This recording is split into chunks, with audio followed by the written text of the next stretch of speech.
Բարև ձեզ։ Եթերում հարցազրույցն է, հարցազրույցի տաղավարում մենք այսօր հյուրընկալել ենք մեդիափորձագետ Տիգրան Քոչարյանին։ Բարև ձեզ, պարոն Քոչարյան, շնորհակալ եմ հյուրընկալվելու համար։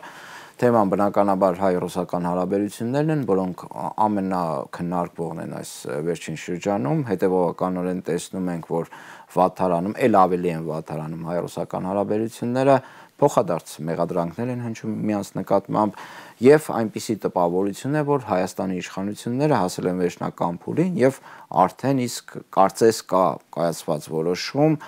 աշխարհակաղակական վեկտորը վերջնականապես թեքել դեպի արևմուտք։ Չնայած կոնտակտներ կան, Լավրովն էր զանգահարել Արարատ Միրզոյանին սեփական նախաձեռնությամբ, բայց անհասկանալի է թե այս հարաբերությունների կարգավորումը ինչով է ավարտվելու հայ-ռուսական, բայց մի բան ակնհայտ է, որ գործող իշխանությունները արևմտյան ուղղությունն են վերցրել։ Պարոն Քոչարյան, առաջին հարցը այն է, թե լավ, անվտանգային հարցերը հասկանալի են, բայց հասարակ քաղաքացու աչքերով նայենք այս ամեն ինչին։ Տնտեսապես, եթե նման որոշում կայացվի եւ հասկանալի է ռուսները ինչպես կարձագանքեն այդ ամեն ինչին, սկսած Լարսից մինչեւ ռուսական շուկայի հետ կապված խնդիրներ, հասարակ քաղաքացիների վրա դա ինչպես է անդրադառնալու, արդյոք իշխանությունները տնտեսական, շատ հասարակ բան է, տնտեսական հաշվարկ կատարել են, թե ինչ գին կարող է դա ունենալ ամենասովորական քաղաքացու վրա։ Գիտեք, քանի որ իշխանությունների ֆինանսավորման աղբյուրը այլ տեղից է, գոյանում, իրանք խորապես, կներեք բառիս համար թքած ունեն, ժողովուրդը ինչ կլինի, ինչ ոնց կապրի, ինչքանով դրամը կարժեզրկվի եւ այլն, այսինքն ու սա ամենտեղ է համատարած նույն Սաակաշվիլին էր նույն ձևի գործում, նույն Զելենսկին, նույն Մայա Սանդուն, այսինքն իշխանության եկած մարդիկ իրենք ժողովրդի կենսունակության մասին ընդհանրապես չեն մտածում, որովհետև ելեմ ասում, իրենք շատ քիչ առնչություն ունեն եւ իրենց եկամուտները շատ քիչ առնչություն ունեն այլ աղբյուրների հետ, որոնցով գոյատևում է հասարակ ժողովուրդը։ Բայց այստեղ կա սոցիալ-տնտեսական ճգնաժամի հավանականություն, իսկ դա ներքին դժգոհության մեծ ալիք կարող է բարձրացնել։ Տեսեք, դժգոհության ալիքը ուղղելու են ռուսների վրա, ինչպես միշտ, եւ մենք գիտենք, որ սովորաբար յուրաքանչյուր ինչ պատահում է Հայաստանում կամ Հայաստանի շուրջ մեղավոր են կամ նախկինները կամ ռուսները, վատագույն դեպքում երբ արդեն ճար չկա, հենց ժողովուրդն է մեղավորը, այսինքն 3 հիմնական մեղավոր կա եւ իշխանությունը դա անում է։ Խնդիրը գիտեք որն է, խնդիրը այն է, որ մենք նույն ճանապարհով ենք գնում, նույն, այսպես ասած, մեթոդիկայով ենք գնում, որով գնացել են Վրաստանը, Մոլդովան եւ Ուկրաինան։ Նույն թեզերն են նետվում դաշտ, նույն ուրեմն քարոզչությունն է, բացարձակապես որևէ տարբերություն չկա եւ նույն արդյունքն է լինելու, այսինքն հասարակ ժողովուրդը տուժելու է, ընդ որում տուժվածության չափը լինելու է տարբեր, այսինքն դա կարող է լինի զուտ տնտեսական, դա կարող է լինի նույնը ինչ որ կատարում է հիմա Ուկրաինայի արևելքում, այսինքն օգուտ որևէ մեկը չի քաղելու, բայց խաբել, ժողովրդին մոլորեցնել դա արվելու է նույն ձևով, ինչպես ուկրաինացիներին օրինակ հիշում եք, բոլորը ջահել աղջիկ կար, որ ասում էր ես ուզում եմ Եվրոպա գնամ, որովհետև այնտեղ ինչ որ ձևավոր անդրավարտիկ են տալիս, թե ինչ են տալիս, իսկ ես չեմ ուզում մաքսային միության սինթետիկան օգտագործեմ, մոտարպես այսպիսի պրիմիտիվ քարոզչական միջոցներով վերջացրած, որ մենք այսօր Եվրոպա կարող ենք գնալ առանց ընդհանուր վիզա ստանալու։ Եվ սա ամենտեղ այդպես աշխատում։ Բայց լավ է հնչում, չէ՞, Եվրոպա առանց վիզա, Եվրամիության անդամ տեխնացու երկիր։ Հետո ասում են այդ նարատիվները, որոնք են ասում են, դե հիմա ռուսը չի վերցնի մեր ապրանքը, կտանենք Եվրոպա կծախենք, այսինքն նույն ձևի վրացիներին իրենց գինով խաբեցին, Ուկրաինային խաբեցին իրենց ցորենով, իրենց արտադրանքով։ Բայց ոչ նրանք ցորեն են վաճառում, ոչ էլ վրացիները գինի են վաճառում։ Եվրոպան, ընդ որում Լեհաստանը, որը այսպես ասած ամենամոտն է Ուկրաինային, ռազմական առումով օժանդակում է եւ Լեհաստանը փակել Ուկրաինայի սահմանը եւ ուկրաինական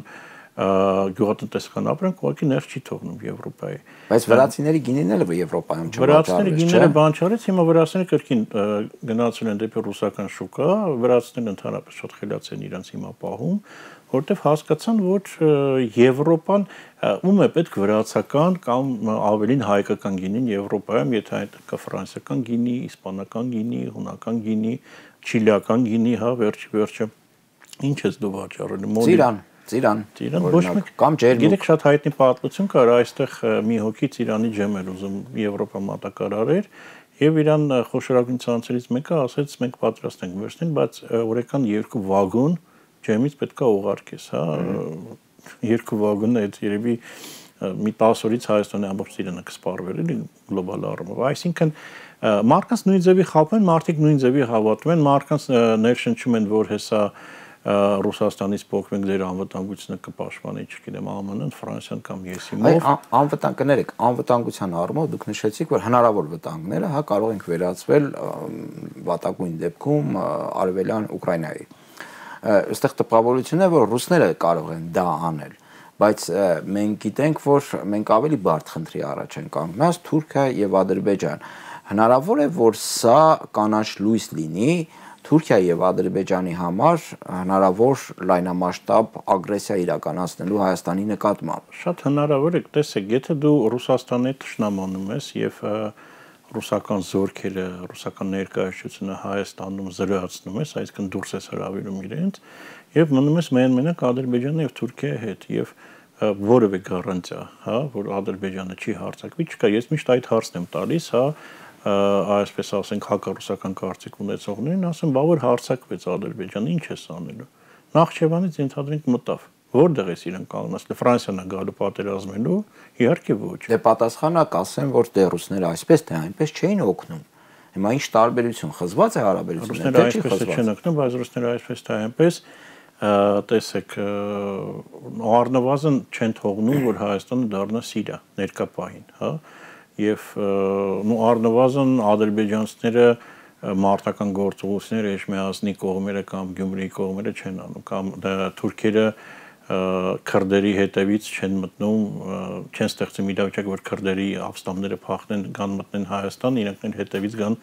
Հայաստանի տարածքում հակատերորիստական գործողություններ անեն, ինչպես իրանք Հյուսային Իրաքում են անում կամ Սիրիայում են անում կամ այլ տեղեր, հա, այսինքն դեռևս այս քիչ թե շատ բալանսը պահպանվում է եւ պահպանվում է շնորհիվ ռուսների։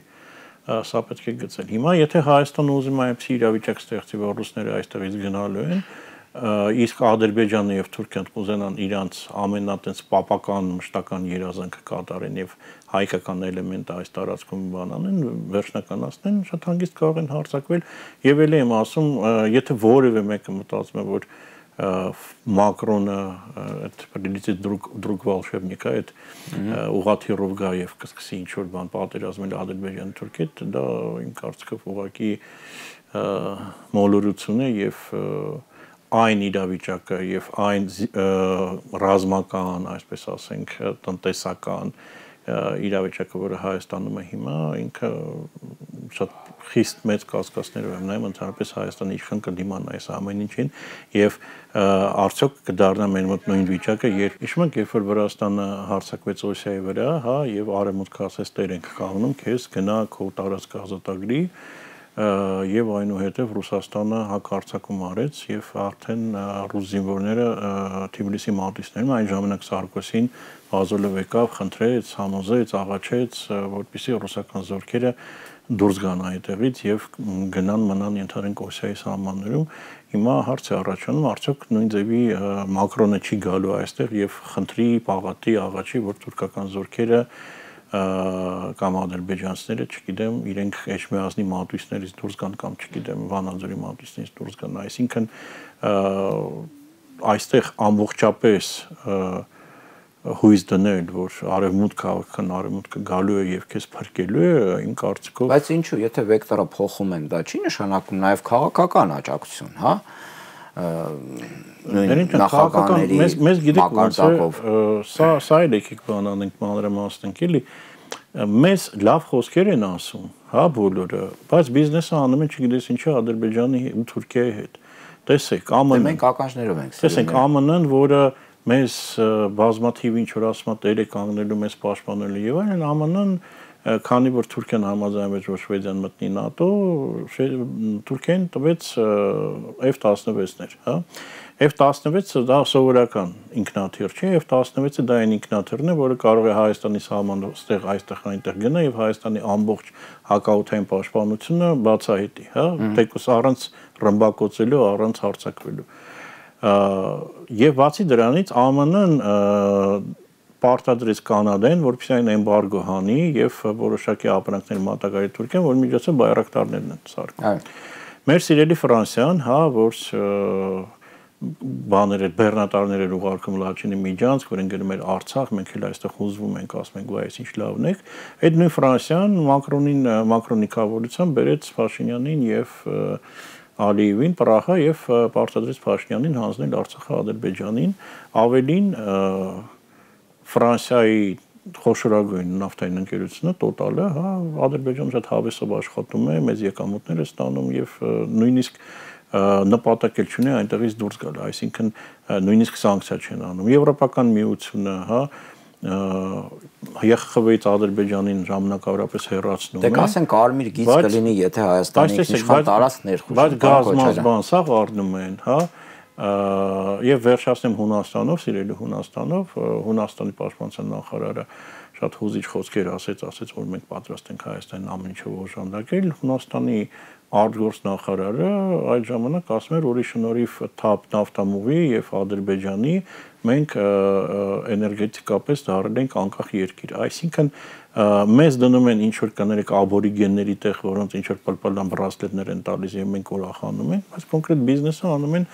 այդ երկրի հետ եւ Գիտեք Եվրոմիությունը եւ դուք ասում եք կարմիր գծեր, հա, ոչ մի կարմիր գիծ արևմուտքը չի պահել, որովհետեւ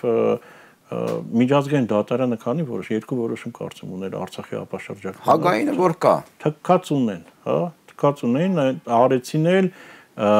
էթնիկ զտումներ մարսեցին, հա, դեռևս երևի փառք պետք է տանք, որ հարսակցիներին գազայի բնակիչները օրը չգծեցին, ինչ եղավ գազայի բնակ 30,000 հոգի զոհվեց, ռմբակոծում են հիվանդանոցներ, եկեղեցիներ, 5,000 երեխա զոհվեց Գազայում եւ այս ամեն ինչի ֆոնի վրա Եվրոպան մաթեմատիկներ ուղղակի ափսոսանք էին այդում, ասում են վայ, իսկ կնի շաբաթուրը չռմբակոծեք գոնանդե դիակները հանեն, այսինքն այն ինչ անում է արևմուտքը մեր հետ, նույնը անում էր Վրաստանի, Մոլդովայի եւ Ուկրաինայի հետ, ուղղակի ռուսական ազդեցությունից դուրս հանել, իսկ հետո ոնց ուզում են թող յոլա գնան, որովհետև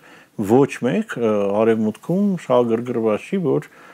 Հայաստանից մարդիկ գնան այնտեղ աշխատեն, հա, կրակն ընկել են մնացածների ձեռը, պատկերացնում եք, հիմա էլ ինչ որ մոտավորապես միլիոն հայ պետք է տեղավորեն։ Պարոն Քոչարյան, իմիջիայլոց այդ պրպլան բրասլետների մասին 20 թվականի պատերազմից հետո Եվրոմիությունը հայտարարեց, որ 2 միլիարդ եվրո է տալու Հայաստանին օգնություն կամ չգիտեմ երկարաժամկետ վարկ եւ մինչեւ հիմա կարծես որևէ տեղաշարժ այդ 2 միլիարդի հետ անգամ չկա, նույնիսկ այդ թունելները միասին չէ կարծեմ։ Դա էլ ուրիշ ծրավ է 2 միլիարդը որ հաստատ է, բայց մինչեւ այդ նույնիսկ այդ պլպլան բրասլետները չեն ստացվել։ Հիմա ռուսական, հա, քաղաքականության մասին ընդունենք, որ այդտեղ կան խնդիրներ, այսինքն Հայաստանի հետ կապված, դա պայմանավորված է ռուսական քաղաքականության գլոբալ փոփոխությամբ, որովհետև հիմա նշվում է, որ գաղտնիք չէ, Ռուսաստանի համար կարևոր է Ադրբեջանը եւ Թուրքիան, Հայաստանը կարծես երկրորդական պլանում է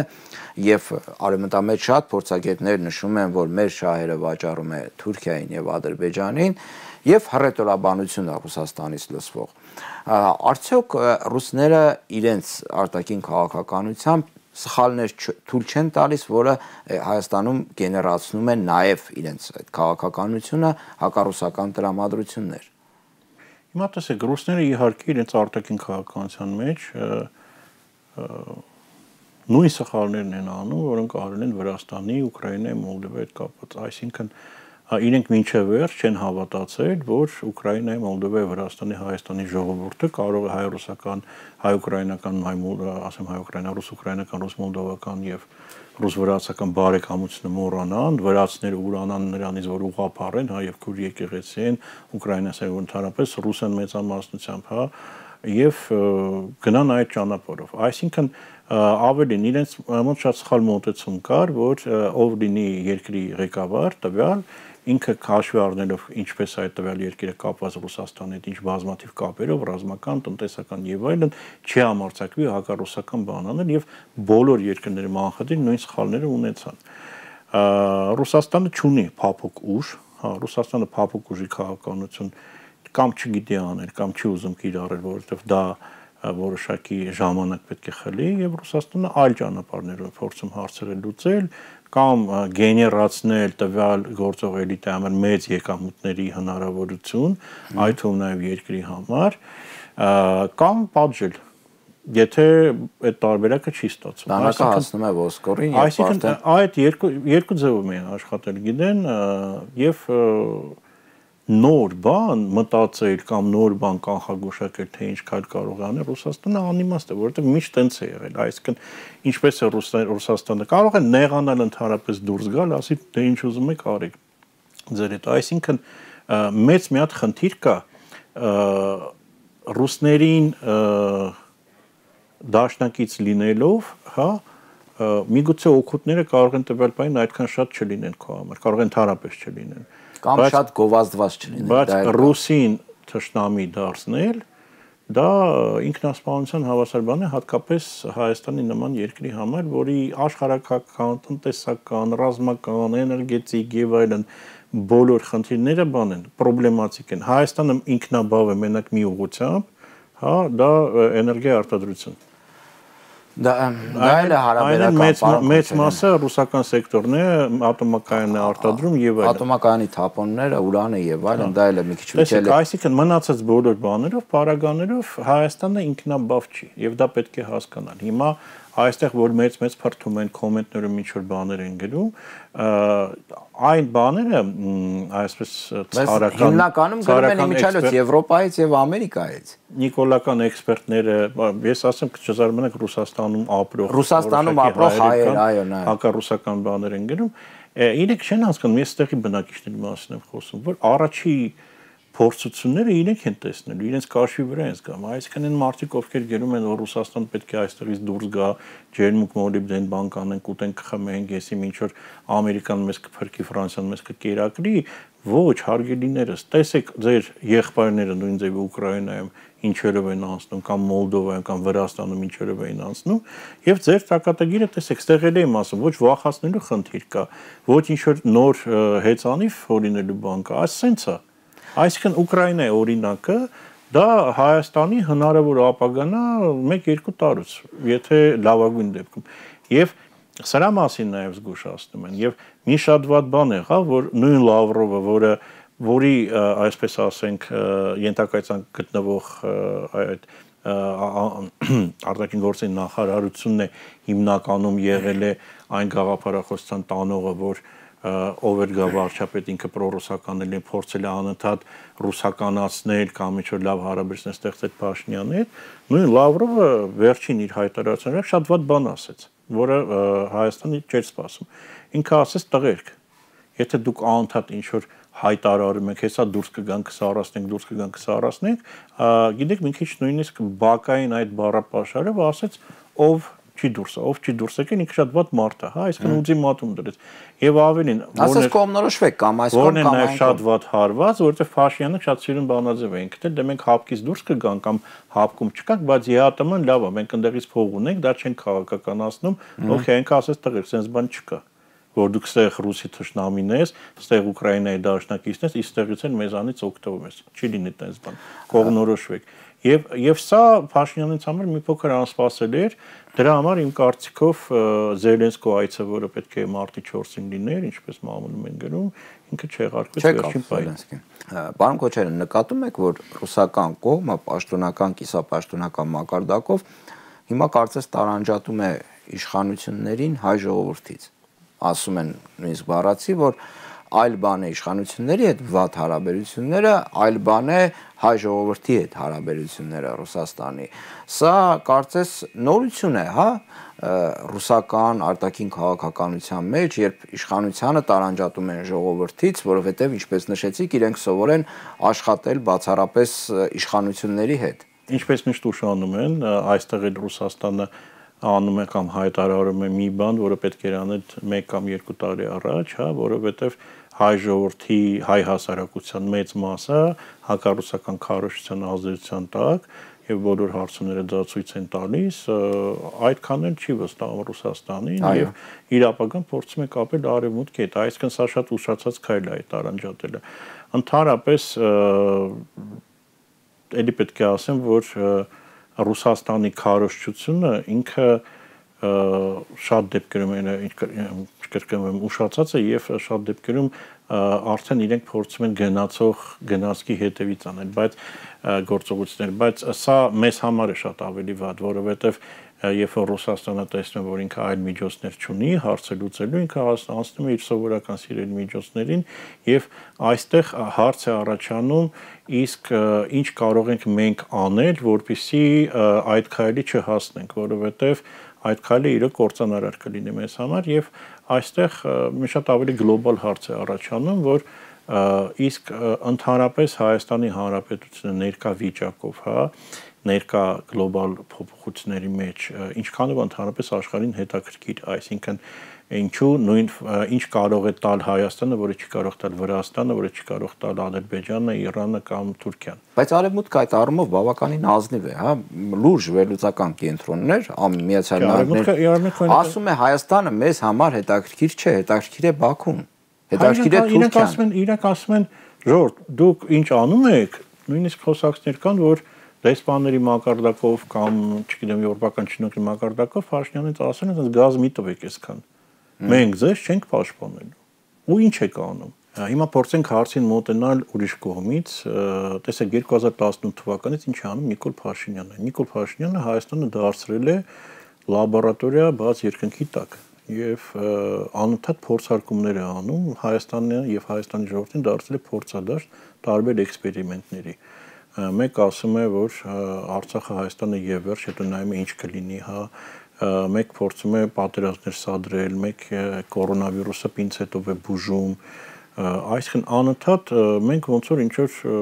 ճագարներ լինենք, հա, որոնց վրա Փաշինյանը եւ իրեն իշխանության բերած մարդիկ մեր վրա էքսպերիմենտներ են դնում։ Հետո պատերազմը, հետո մենք գիտեք բաց թանգարան բաց երկնքի տակից դարձել ենք որ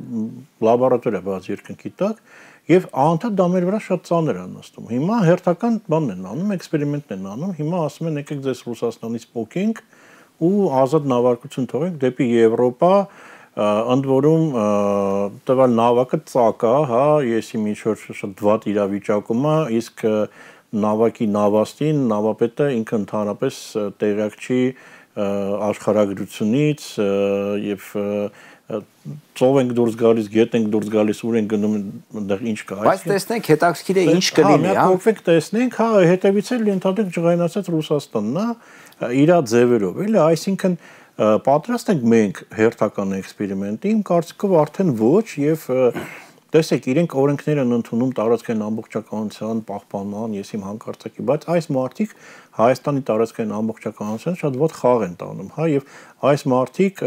բացի նրանից, որ գլոբալ բախումը բերեցին Հայաստանի տարածք, հա, իրենք նաեւ գնացին բախման, գլոբալ բախման մասնակիցներից մեկը եւ այստեղ նույնիսկ այն իրավիճակն որ հայտնի սկեչից որ պահապան հրեշտակը կարող է մեքենայից իջնել, ասի, «Տղեր, ես արդեն չկամ, էլի, այդ հասկացանք 301 թվին լավ բան ենք արել, բայց ինչքան կարելի է» եւ այս ավանտյուրիզմով, հա, մեզ տանում են, չգիտեմ որտեղ այնտեղից ոչ մի գարանտիա չեն տվել, իստեղ կոպիտ ասած ջղայնացած արչա ժողովրդի ուղեղն էլ հերթական անգամ լվացած, ասելով որ հեսա տեսեք առանց վիզայի գնալու եք գա կամ տեսեք հեսա մենք մեր սաղ ապրանքները կծախենք եսին որտեղ բաներ են տալիս, տվյալներ են տալիս, որ տեսեք Ռուսաստանի մասը արտաքին շրջանառության մեջ լավ իջել է, տեղը Էմիրատները նայեք ինչքան ավելացել է, կապրենք, բայց Էմիրատի ամբողջ արտաքին շրջանառությունը Ռուսաստանի հետ է կապված։ Ոսկին եւ ադամանդը, եթե չեմ Եվ դա չէ, սխալվում։ որոշակի ապրանքներ, որը Ռուսաստանը չի կարողանում ուղիղ բերի, Էմիրատները Հայաստանում գնում է, այսինքն էլի սերի իմպորտ է, եւ եթե Ռուսաստանի պատուհանը փակվի, սա էլի լեն։ Եվ երկրորդը նաեւ պետք է հասկանալ, որ Ռուսաստանին տարածքի շրջանից հանելով մենք խնդիր ենք ունենալու ավտոմատ Իրանի հետ, որովհետև Իրանն էլ այնպես չի քնում ու արտանում այն երազանքով, որ ՆԱՏՕ-ի զորքերը հայտնվեն Հայաստանում, հատկապես ֆրանսիացիները։ Ну հազիվ թե դա կատարվի, պարոն Քոչարյան, որ ՆԱՏՕ-ի զորքերը հայտնվեն Հայաստանում։ Ֆրանսիան, հա, Ֆրանսիայի ներկա քաղաքականությունը այսպես ասած Նիկոլա Սիրմա չէ, այդ կարմիր բաներից խոսալ, շորերից խոսալ, լաթերից խոսալ, էլի։ Հիմա Ֆրանսիան նույն Ադրբեջանի եւ Թուրքիայի համար էլ է այսպեսի խնդրահարույց երկիր դարձել, ու Ֆրանսիան հիմա ամենձև փորձում է հայտնվել Հայաստանում, այսինքն մենք ռուսներին հանում ենք, գրգռիչ հանգամանք մտցնում ենք Հայաստանի տարածք, գարանտիա չունենալով, որ այդ հանգամանքը մեզ կպաշտպանի։ Ի վերջո Ֆրանսիան ես հարցեր ունեմ, Ֆրանսիան 18 թվին, եթե չեմ սխալվում, 1900 մանդատ ուներ հայկական Կիլիկիայի տարածքի վրա, ուր է հայկական Կիլիկիան։ Ну գնացին նպատակահարմար չեն տա պաշտպանել։ Պամատրոսիլի բրոսիլի, հա։ Հիմա եթե էքսպերիմենտի տրամաբանությամբ են խոսում, որ անընդհատ մեր նկատմամբ էքսպերիմենտներ են անում, հնարավոր է այդ էքսպերիմենտները հետ պատտեսնել, հա։ Այսինքն անցել ենք մենք այն կետը, անդառնալիության կետը, օրինակ, եթե ասենք Հայաստանում գա նոր իշխանություն, հնարավոր է դա հետ պատտեսնել, եթե վեկտորը փոխեն, այսինքն վնասը ինչքանով է փոխհատուցելու այդ առումով։ Տեսեք, ստեղը պետք է շատ ուշադիր լինել, շատ զգուշավոր լինել։ Նայեք, մենք այդ անդառնալիության կետը իմ կարծիքով անցել ենք, թեթև արդեն անցել ենք, շատ բան չեն գնացել, բայց արդեն այդ անցնելու բանի փուլում ենք։ Այո, հասկանալ է, որ այս իշխանություններով որևէ լավ լուսավոր բան մենք չունենք ապագա, այսինքն գնում ենք դեպի կործանում, դեպի երկրի մասնատում եւ վիլայեթացում, այսպես ասենք։ Իշխանափոխությունը, եթե այն կազմակերպվի ճիշտ, պատշաճ եւ այնպես, որ Հայաստանի սուվերենության խնդիր չառաջանա այդ պահին, այսինքն այն խաղացողները, խոշոր խաղացողները, որոնք այս տարածաշրջանի կայունության պատասխանատուներից մեկն են, ամեն մեկը իր ձևով, իհարկե պետք է բան անեն, որ ինչ process էլ տեղի ունենա այստեղ, Հայաստանի տարածքային ամբողջականությունը պետք է պահպանվի, որովհետև շատ հավանական է, որ կարող է Սամվել Շահրամանյան 2 օպերացիա լինի, որը ինչպես Արայք Հարսնյանն էր ասում, եթե ինքը մնար շատ ավելի վատ կների Շահրամանյանի միջոցով 50-50 էր, բայց հիմա չստացվեց այս վիճակը եղավ, հիմա նույնն էլ կարող է այստեղ լինել, այսինքն շանս կա միայն իշխանափոխության դեպքում, բայց իշխանափոխություն անելուց այդ մի քանի օրը այն մարդիկ, ովքեր անելու են իշխանափոխության կամ պատասխանատու են իշխանափոխության համար, դա լինել է սահմանադրական ճանապարհով, թե այլ օրինական ճանապարհով, ամեն դեպքում պետք է նաև դա հաշվի առնեն, այսինքն խոշոր խաղացողները այստեղ պետք է գարանտ կանգնեն Հայաստանի տարածքային ամբողջականությունը, հակառակ դեպքում խնդիրներ կարող են առաջանալ։ Սա չի նշանակում, որ այս դեպքում ուրեմն պետք է բոլորս գնանք եւ կանգնենք Նիկոլի կողքը, որովհետեւ Նիկոլը Հայաստանը տանում է դեպի անդունդը, իշխանափոխությունն էլ եմ ասում, շանս է, ընդ որում ինչքան առաջ էր այդ վիճակը կարող լինել, այդքան շանսը փրկելու երկիրը ավելի մեծ էր, ինչքան գնալու է, միգուցե կարող է հասնել նույնիսկ այն վիճակին, որ իշխանափոխությունն էլ արդեն Հայաստանը չի փրկելու։ Եվ լուծման ճանապարհները, այո, միանգամից բանը մի հատ լրագրողը շատ չէ սիրում հարցնել, եթե ինչ է կանելու, եթե գաք իշխանության, միանգամից պետք է Սյունիքում սկսել անժամկետ հայ-իրանական զորավարժություններ, Հայաստանի տարածքում այլ տարածքներում ՀԱՊԿ-ի եւ Ռուսաստանի հետ սկսել անժամկետ ռազմական վարժանքներ, մինչեւ արդեն հասկանալ իրավիճակը, որովհետեւ եթե Սյունիքում կամ Հայաստանի այլ մարզերում մենք սկսենք այս զորավարժությունները, ապա այդ ժամանակ ոչ մի երկիր ցանկություն չունենա տվյալ բային հարձակվել, հաշվի առնել, որ կարող է բախվի այլ երկրների զորքերի հետ, իսկ դա ոչ մեկին ձեռ չի տալիս, ու հետո շատ արագ պետք է ճիշտ վերականգնել մեր ռազմական բալանսը, այսինքն գնել